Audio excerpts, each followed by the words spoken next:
At-Tanal arab tili imtihoniga oid o'zgarishlar. Birinchi o'zgarish, avvallari o'qib tushunish qismining birinchi juzida 6 ta, ikkinchi juzida 8 ta, uchinchi juzda esa 10 ta savol qo'yilardi. Endi esa har bir juzda 6 tadan savol berilyapti. Ikkinchi o'zgarish, avvallari eshitib tushunish qismida har bir qisqa dialog uchun 1 daqiqadan vaqt berilardi. Endi esa 5 ta dialog uchun umumiy 7 daqiqa vaqt berilyapti. Eshitib tushunish qismiga oid yana bir o'zgarish, avvallari ikkinchi va uchinchi juzlarda 5 tadan savol qo'yilardi. Endi esa har bir juzda 6 tadan savol qo'yilyapti. To'rtinchi o'zgarish, avvallari so'zlashuv qismida savolni faqat audio orqali eshitilar edi. Endi esa ekranda yozma shaklda ham ko'rishingiz mumkin.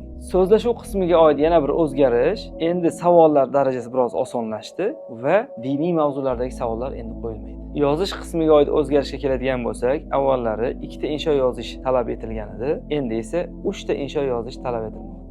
Arab tilidan Sefr va At-Tanal imtihonlariga oid foydali ma'lumotlar uchun sahifamni kuzatib boring.